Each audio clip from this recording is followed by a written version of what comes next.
Hello friends, welcome to my channel the learning how. देखो जो मैंने प्रथम थर चैनल को विजिट करते निश्चित भाव में सब्सक्राइब करनी पाखर थे बेल बटन को प्रेस करनी जहाँफल कि वीडियो प्रथम नोटिफिकेशन आपन पाखे पहुँच पार।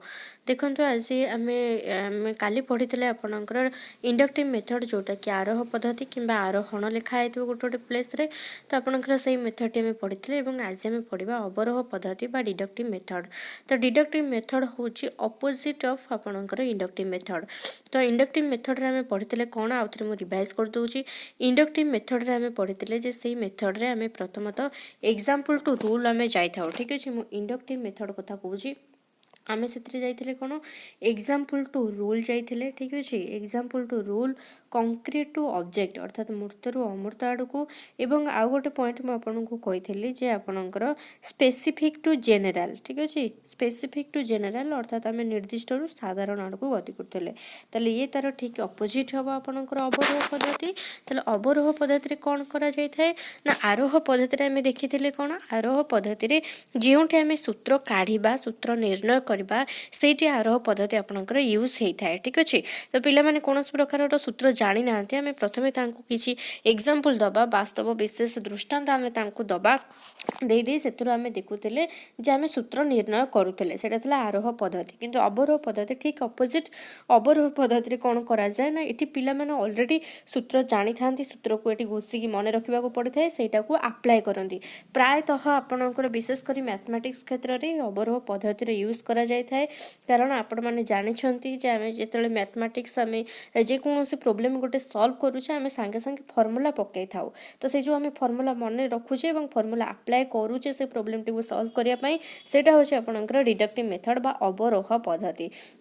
ताले एथिरे आपण कौन मन रखिए एथिरे आपणकर इंडक्टिव मेथड अपोजिट कहली से आप एग्जाम्पल टू रूल जाऊे ये आप रूल टू एग्जाम्पल जीवे। ठीक अच्छे, रूल टू एग्जाम्पल अर्थात ये पिला प्रथम रूल कह जाए से रूल कौटी अप्लाई हम केमी प्रयोग कर एग्जाम्पल मध्यम आम शिखाई था। ठीक अच्छे, ये आप अवरोह पद्धति रूल टू एग्जाम्पल आड़ को जाऊँ सेकेंड आप कौन से जाऊे मूर्तरू अमूर्त आड़ को ये किंतु अमूर्तरू मूर्त आड़ को अर्थात आब्स्ट्राक्ट टू कंक्रीट आड़ को। आब्स्ट्राक्ट टू कंक्रीट कहले कौन पिलाटी जो सूत्र आम कहीदे से सूत्र विषय किसी जानते कि जानी ना से मन रखीदे अमूर्त चिंतन तो से मन रखिले आम एग्जाम्पल आड़ को लेकिन जाऊे से जहाँ जानते कौटी प्रयोग हम कौन हम तेणु यहाँ आपंकर अमूर्तरू मूर्त आड़ को अग्रसर होता है अर्थात आब्स्ट्राक्ट टू कंक्रीट।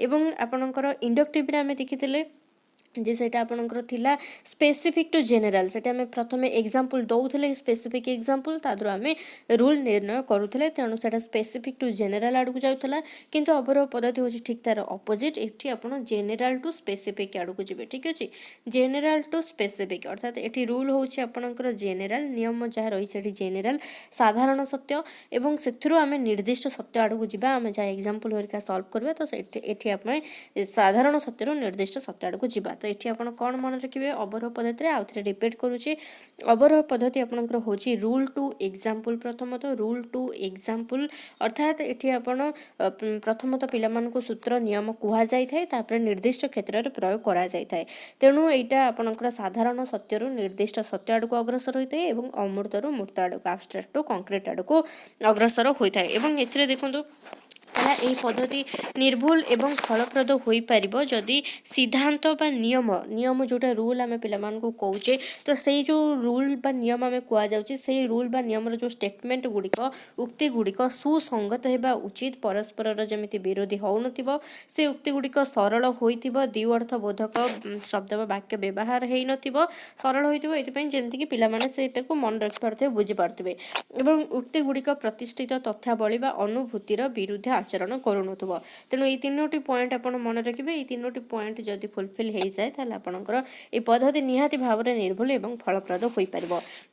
एवं एथिरे आपंकर एग्जाम्पल कौन ये देखो ये दुटा पॉइंट तो मुझे कहीदेली साधारण सत्य निर्दिष्ट सत्य अमूर्तर मूर्त आड़ को एवं ये आपंकर एग्जाम्पल कौन आम प्रीवियस पढ़ी कौन आपंकर इंडक्टिव मेथड रे हूँ कौन इंडक्टिव मेथड आम सूत्र बाहर करुचे से आम पिला कहते दुटा अजुग्म संख्या नियो तार जोगफल बाहर कर सेमती बहुत सारा नियो 5-6टी एग्जाम्पल से नेले तार मिशाण फल बा समष्टि बाहर करुले समष्टि बाहर कलापर आम पिला कहवा जे समष्टि जो बाहर से संख्या गुड़िक ଯୁଗ୍ମ ନା ଅଯୁଗ୍ମ ଚେକ୍ କରିବା ପାଇଁ ଏବଂ ସେମାନେ ଦେଖିବେ ଦୁଇଟି ଅଯୁଗ୍ମ ସଂଖ୍ୟାର ଯୋଗଫଳ ହେଉଥିଲା ଗୋଟେ ଯୁଗ୍ମ ସଂଖ୍ୟା। ଠିକ୍ ଅଛି, ଆମେ ରୁଲ୍ ବାହାର କରୁଥିଲେ। ଏଠି କ'ଣ, ଏଠି ଧରନ୍ତୁ ଆପଣଙ୍କୁ କୋଶ୍ଚିନ୍ ଦେଇଥିବ, ଧରନ୍ତୁ 27 ଓ 29ର ଯୋଗଫଳ ଯୁଗ୍ମ ନା ଅଯୁଗ୍ମ। ଠିକ୍ ଅଛି, ଏଠି ଲେଖା ହେଇଥିବ 27, ପିଲାମାନଙ୍କୁ ଗୋଟେ କୋଶ୍ଚିନ୍ ଦିଆହେଲା 27 ଓ 29ର ଯୋଗଫଳ ଯୁଗ୍ମ ନା ଅଯୁଗ୍ମ ସଂଖ୍ୟା ହେବ। ତ ପିଲାମାନେ ଏଠି କ'ଣ କରିବେ, ପିଲାମାନେ ଏଠି ଅଲରେଡ଼ି ଆମେ ତାଙ୍କୁ ସୂତ୍ର କହିଦେଇଥିବା ଏଠି ଅବରୋହ ପଦ୍ଧତିରେ ଯେ ଦୁଇଟି ଅଯୁଗ୍ମ ସଂଖ୍ୟାର ଯୋଗଫଳ ହେଉଛି ଏକ ଯୁଗ୍ମ ସଂଖ୍ୟା। ତେଣୁ ଏଠି ତାଙ୍କ ପାଇଁ ଯେଉଁ କୋଶ୍ଚିନ୍ ରହିଛି 27 ଓ 29ର ଯୋଗଫଳ ଯୁଗ୍ମ ନା ଅଯୁଗ୍ମ ସଂଖ୍ୟା ହେବ, ତ ପିଲାମାନେ ଫଟକିନା ଆପ୍ଲାଏ କରିଦେବେ ରୁଲ୍କୁ। ତ ଦେଖିବେ କ'ଣ ନା ଏଠି 27 ଓ 29 ହେଉଛି ଦୁଇଟି ଅଯୁଗ୍ମ ସଂଖ୍ୟା, ତେଣୁ ତା'ର ଯୋଗଫଳ ମଧ୍ୟ ହେବ ଏକ ଯୁଗ୍ମ ସଂଖ୍ୟା। କାରଣ ସେମାନେ ଅଲରେଡ଼ି ଫର୍ମୁଲା ଜାଣିଛନ୍ତି, ନିୟମ ଜାଣିଛନ୍ତି, ତେଣୁ ଆକୁ ନ ମିଶେଇକି ବି ସେମାନେ କହିଦେଇ ପାରିବେ ଯେ ଦୁଇଟି ଅଯୁଗ୍ମ ସଂଖ୍ୟା ଏ ଦୁଇଟା, ତ ତା'ର ଯୋଗଫଳ ଯୁଗ୍ମ ସଂଖ୍ୟା ହେବ।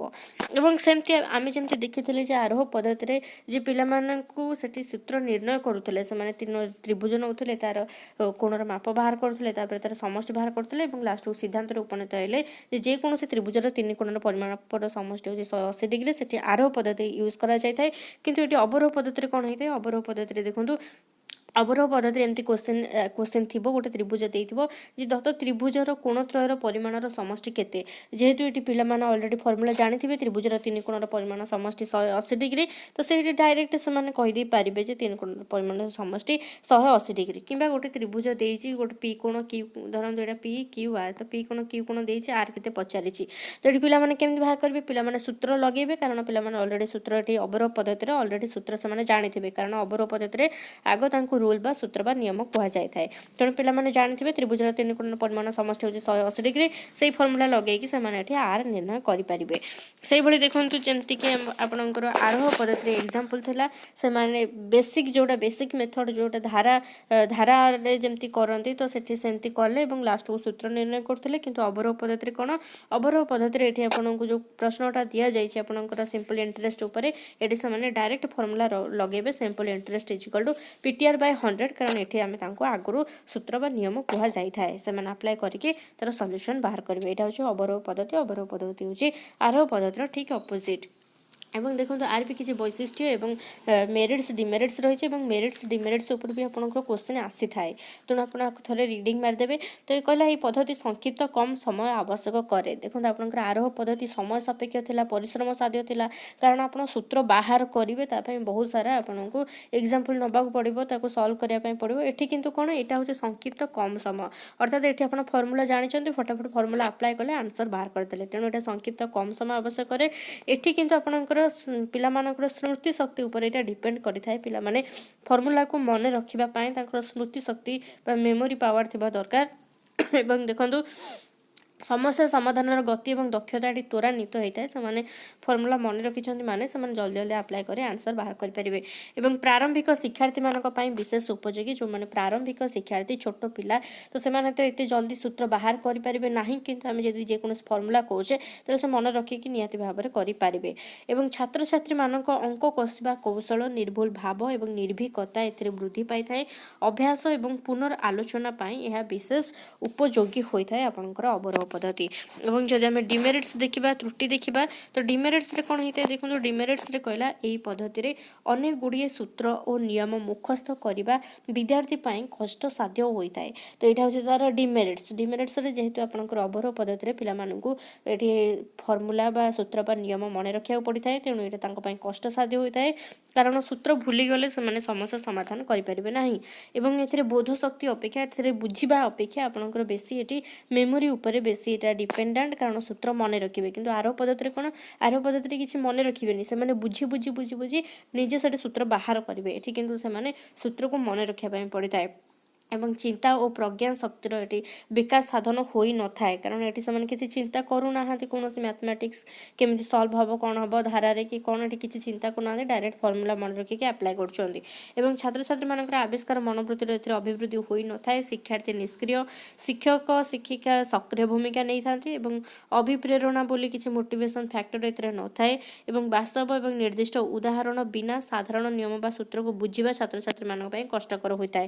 ଯେହେତୁ ଏଥିରେ आम प्रथम पिलामानकु सूत्र बा नियम रूल कुहा जाउछि तो पिलामानकु आम किछि प्रथमे आम एग्जांपल दौने कि किछि दृष्टांत दौने डायरेक्ट आम प्रथम पिलामानकु रूल कहूछे तेणु पिलामाने से रूल टी कोन केमिति कोडु आसिला तो बुझिबा पई ताको पई एटी कष्टकर मध्ये होइथाय एवं यह एक मेकानिकल पद्धति तेति पॉइंट आपण मन रखिबे एवं देखंतु आपनकर प्रायतः क्वेश्चन आपनकर आरोह पद्धति ऊपर आसी थाए अवरोह पद्धति ऊपर कोन क्वेश्चन आसी देखंतु केउ पद्धति रे पूर्व प्रतिष्ठित नियम को व्यवहार करी गाणितिक समस्या समाधान करा जाय थाए तो पूर्व प्रतिष्ठित नियम कहले जेमति कि अवरोह पद्धति रे आपनकर आगो पिला मानकु नियम रूल सूत्र एगुडो सब आगो कुहा जाय थाए तेणु एटा होची पूर्व प्रतिष्ठित नियम को व्यवहार करी गाणितिक समस्या समान समाधान करथांती तेणु एटा आपनकर जीव कोउथरे ना अवरोह पद्धति भितरे एवं नेक्स्ट आपनकर आसला देखंतु गणित शिक्षादानर केउ पद्धति रे जणे निर्दिष्ट रु साधारण आडकु गति करथाए तो निर्दिष्ट रु साधारण आमे पढितले in which method of teaching mathematics one proceeds from particular to general तो निर्दिष्ट रु साधारण आडकु हेले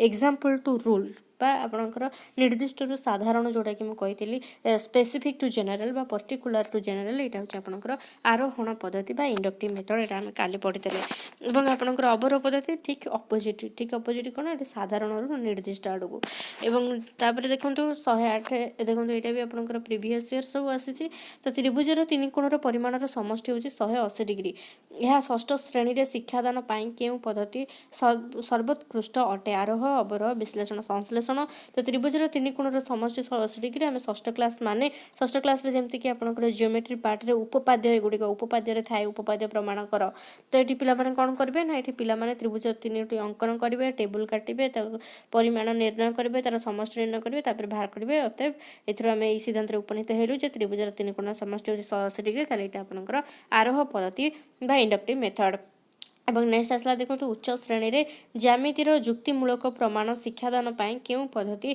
सर्वोत्कृष्ट अटे जोठी आपनको देथिबो उच्च श्रेणी रे ज्योमेट्री जोठी आपनको देथिबो प्राथमिक श्रेणी रे ज्योमेट्री पाई आपनकर आरोह अवरोह पद्धति यूज करा जाय था एवं जोठी देथिबो उच्च श्रेणी रे ज्यामितिर जुक्तिमूलक प्रमाण पाई तो सेटे आपनकर विश्लेषण एवं संश्लेषण पद्धति हबो त विश्लेषण संश्लेषण पद्धति हम नेक्स्ट वीडियो रे डिस्कशन करबा तो आज पई एतिके आपन मानकु जदी क्लास टी भलो लागथाय हेल्पफुल लागथाय इन्फॉर्मेटिव लागथाय निश्चित भाव रे लाइक सब्सक्राइब शेयर करे बोलंतनी थैंक यू।